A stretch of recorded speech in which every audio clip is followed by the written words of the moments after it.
Back in May of 2025, I posted a video about bringing home a Model A that I've owned since I was a senior in high school. This video will be the first in a long series of the restoration and repair of this vehicle and getting it back on the road. Well, hello everybody. Today's the day we're going to start disassembling the old girl for her restoration. I have to take it apart to get it past the air conditioner, which is on the side of my house. I got a bid to move the air conditioner, and it was outrageous how much money they wanted to move the air conditioner. Since I got to take the car apart anyway, we're just going to take it apart, move it into the backyard where my work area is going to be, one piece at a time. It's been 42 years. Let's get started.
Got a nice new crossover piece, which we'll need because this one's all welded in, so that's a nice find.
Hey everybody, today is day 2 of the disassembly.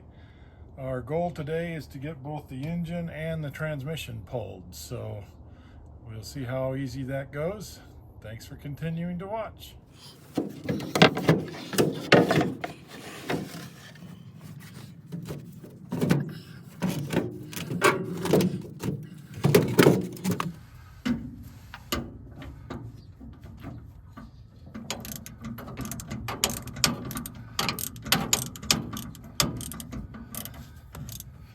Taking the throttle assembly off just to make it much easier to get the engine out of the engine bay. Just these 2 bolts here, and we can get the throttle linkage pulled out.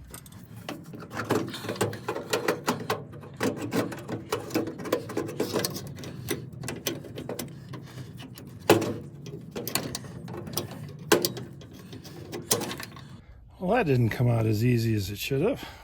1 throttle assembly.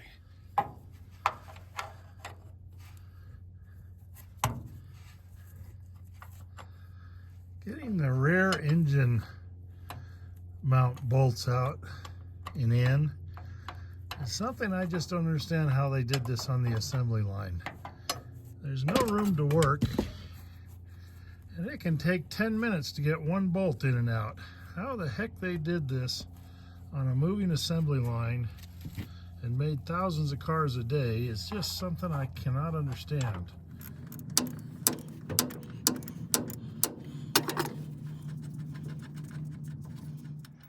Well, I got so excited and involved in pulling the engine by myself that I forgot to set up the camera and film it, but the old engine is out, and now it's time to get the transmission out. Okay, to get the transmission out, the first thing we're going to do is take off the shifting tower and the handbrake. That way it'll come out a lot easier.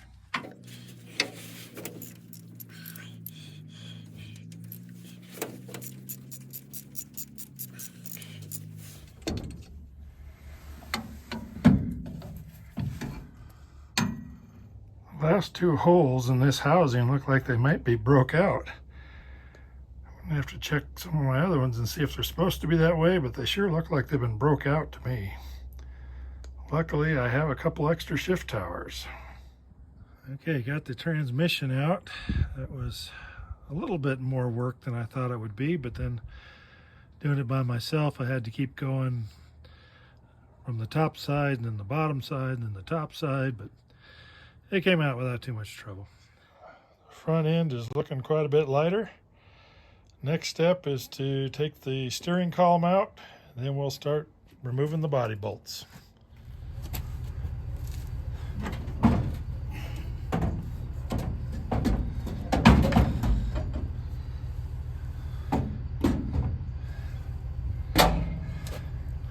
One steering wheel out.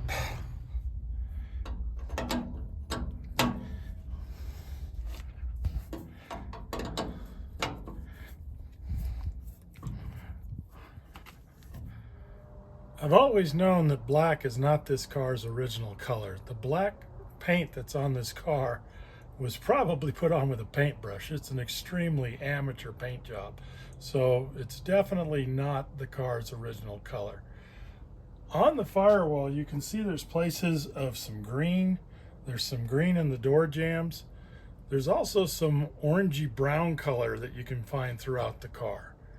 But one way to know for sure is to remove this firewall patent plate.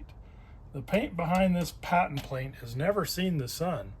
So if we remove this, I'm certain the paint behind it is the car's original color. I've waited 42 years to remove this plate. Today's the day. Let's find out what color this car came from the factory with. Well, here goes nothing.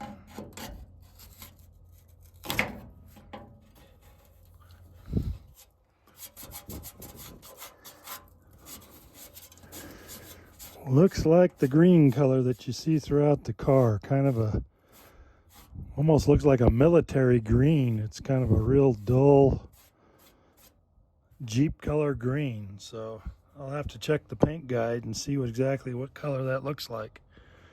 But that's it. That's the original color. Well, if we wanted even more confirmation, here, this is the green color behind the instrument panel. And that's pretty convincing that nobody bothered to paint behind the instrument panel. Over here, though, you can see that there is some indication of some red, so it may very well have been that the car was painted red before it was black. That might be where the orangey brown in the door jambs is coming from. So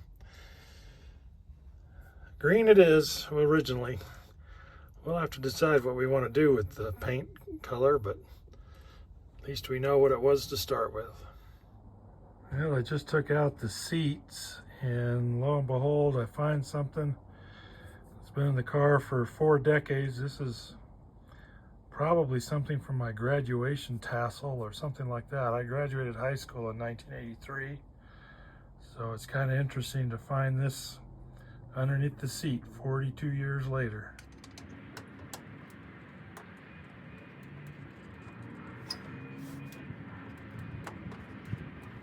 Out comes the windshield.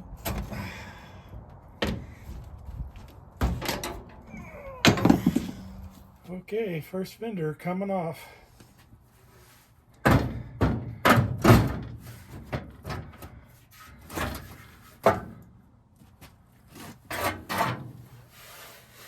One down, 3 to go.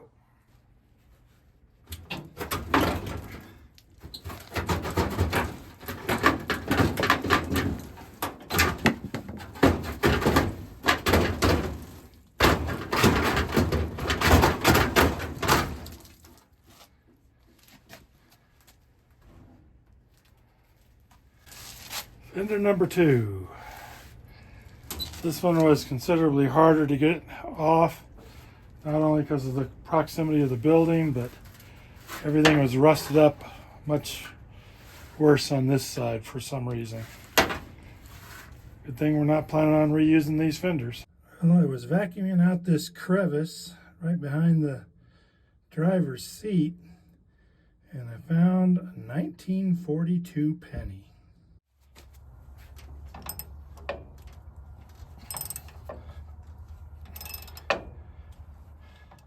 Well, I got the rear bumper assembly off.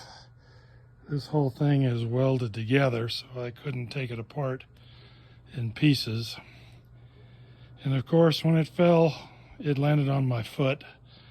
So for the last 20 minutes, I've been silently cussing and hobbling around, what I wouldn't have done for some steel-toed shoes. It hurt. It could have been worse, though. But this thing is a lot heavier than it looks. There's a lot of steel here. And it lands on your toe, you know that it's heavy. Well, the injury to my foot brought the disassembly process to a screeching halt. We're definitely going to be off my foot for a few days. We appreciate you coming along on this restoration journey with us, and we'll post another video when we make some more progress.